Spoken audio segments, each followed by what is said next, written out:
Merhaba arkadaşlar, Kale Seramik Kar Tasarım'dayız. Arkamda görmüş olduğunuz teşhir var. Teşhire 160'a 320 kale Sinterflex seramik döşemesini yapacağız. Şimdi parçalarımızı kestik. Köşelere 45 kesim yaptık. 1, 2, 3, 4 köşeden oluşuyor. Seramiklerimiz burada. 45 kesimleri aşağıda yaptık. Şöyle görüyorsunuz. İkisini de iki ayrı eşit parçaya böldük. Yani normalde şu büyük alan burası 2,40 geliyor. Seramiklerimiz 160 santim. Her ikisinden de eşit bir şekilde kesimini yaptık. Şimdi bunların döşemesini de Dyson silikonla yapacağız. Burada görüyorsunuz. Burası bir şömine. Teşhir şömine olacak. Şömine gelecek alanı da seramiği döşedikten sonra kesimini yapacağız. Kesimi önce yaparsak kırılma riski vardır. Onun için önce döşememizi yapacağız. Ondan sonra bu şömine yerini açacağız. Şimdi biz hazırız. Parçalar da hazır. Gelin hep beraber görelim. Başlıyoruz.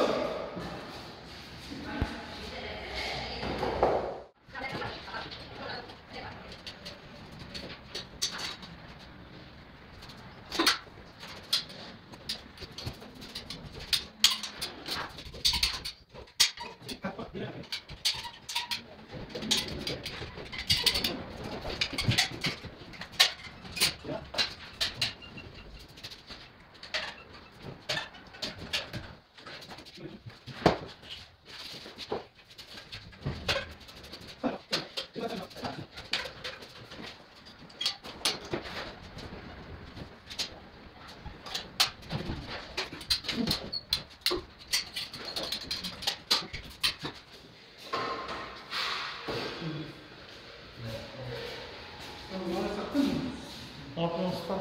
Teşekkür ederim. Başladık mı? Evet.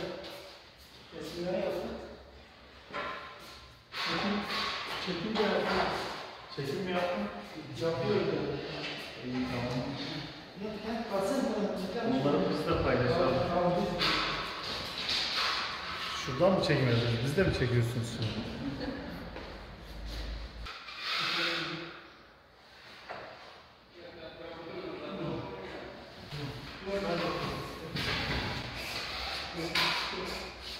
Bekle sen. Tamam. Tamam. Tamam. Bak usta. Bak usta. Tuz.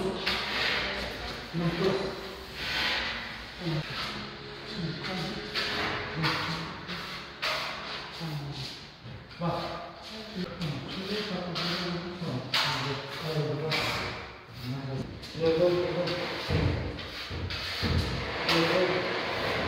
Şimdi bak. Şimdi bak şunu çıkart şunu. Hemen bir şey. Bak. Böyle şu çıkıyor. Çok bak.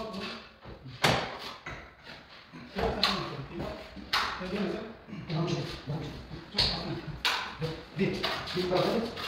Tamam, baksana.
Cazzo?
Right. Bu fazla kaçta tutayım.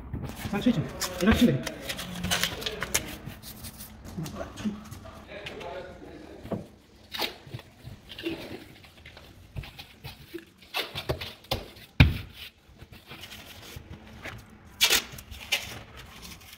Şimdi ben konuşayım. Şimdi parçalarımızı hepsini taktık. Kaldı son bir parça. Onu da buraya yerleştireceğiz. Bitiyor. Kaç parça var? Bir parçamız kaldı.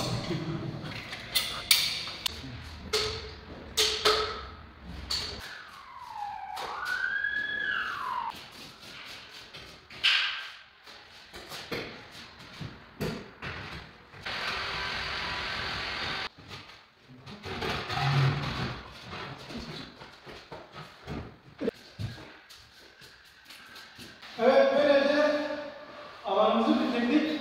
Biraz bizi yordu ama güzel oldu. Yakından bakabilirsiniz. Eğer buraya kadar videoyu izlediyseniz beğenmeyi de unutmayın. Kanalıma da abone olursanız çok sevinirim. Bu tür videoları istiyorsanız yorumlarda yazabilirsiniz. Son 2 tane aşama kaldı. Birincisi şöminelerini açacağız burada. İkincisi de şu köşelerin derzini çekeceğiz. Ondan sonra yer bitmiş olacak. Artık sonucunu izleyebilirsiniz.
Elini kaldır, yakına yetişmiyor.